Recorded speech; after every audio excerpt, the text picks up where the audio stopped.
Alright, so a slightly different topic today, and we've spoken a lot about training tactics and that kind of thing, but not so much about diet. And one of the biggest mistakes I see is so many guys, and I used to fall foul for this when I first started lifting.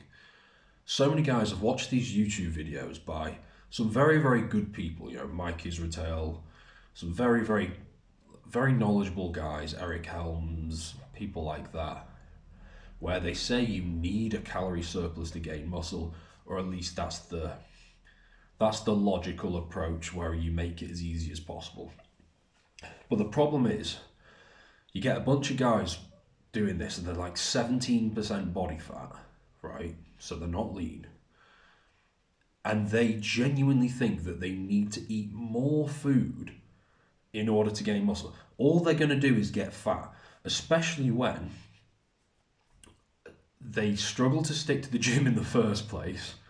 They're not training intensely, they're not training intelligently, which is not necessarily the same thing. They're not sleeping properly. They're not getting enough protein spaced throughout the day. And their hormones are off.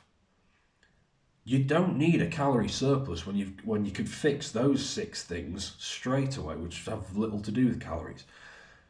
And I can tell you right now, even at 12 to 13% body fat, so quite a lot leaner than a lot of these dudes who are skinny, fat, chubby, I still managed to gain a bit of muscle last year in a small deficit because my training intensity went up, my training intelligence was just perfect, my diet was just perfect in terms of protein spacing and carb timing and that kind of stuff, and my testosterone was 950. So it is a huge mistake to think that you need to bulk in order to gain muscle. As if you're 6% body fat, yes, you do need to bulk. If you're 15, 16%, you're literally just going to get fat. You're going to ruin your testosterone. Estradiol's going to go up around the clock. 24 hours a day, you're going to be secreting more estrogen. Or there's the aromatase is going to be higher from test into estrogen. Your insulin and blood sugar is going to become more problematic. You're going to have libido problems. It's nothing but problems. You can gain lots of muscle in a small deficit. So these guys, and also they mean well when they say this, but what they're really doing is they're assuming a lot of things. They're assuming that you stick to the program and you don't quit. They're assuming you're training hard. They're assuming you don't have messed up hormones. There's a lot of assumptions that goes into this. You need a surplus to gain muscle. And also, and Mike Israel and Eric Helms won't say this, but there's a lot of calculators out there that are basically implying that you need to eat a calorie surplus of 500 a day and then you'll gain a pound a week or whatever.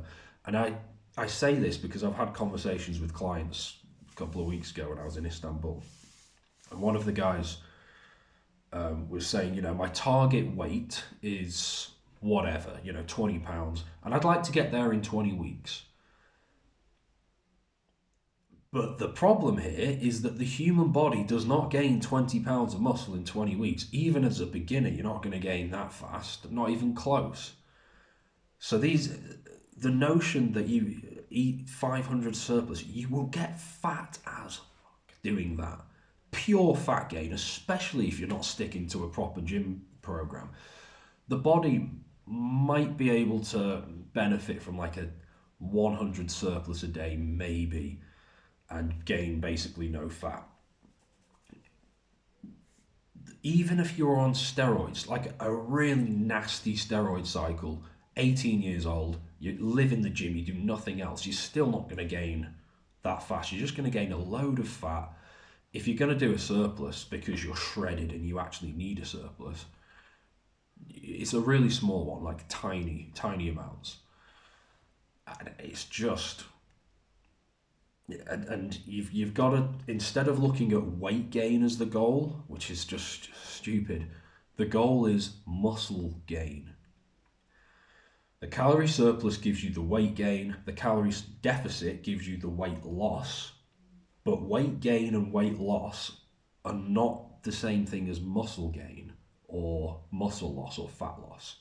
The type of weight that you're gaining or losing is going to be determined by your training, your hormones, your testosterone, your DHT, your sleep, supplements, protein certainly is very important. The quality of your carbs. McDonald's, a McFlurry's is not going to hit work the same way as fruit, potatoes, that kind of stuff. So the message is stop bulking because you're just going to get fat and ruin your testosterone. 1, and 2, you don't need it. I'm living proof of this. I've just gotten leaner and leaner and more jacked over the years. Look at the picture of me when I was 19 and I was like 18% body fat, bloated, and look at how much more muscular I am now compared to then. You don't need a surplus, it's ridiculous. If you would like a proper meal plan that is geared for muscle gain and testosterone, I've linked one below. I believe it's like the Adonis muscle gain plan. You can talk about calories all day long, but if your training isn't on point and you're eating 70 grams of protein a day, it's a complete waste of time. You've got to fix some more basic things first. So I've linked that below. Check it out. I think you'll find it very useful. Gain some muscle and testosterone. And I'll see you in the next one.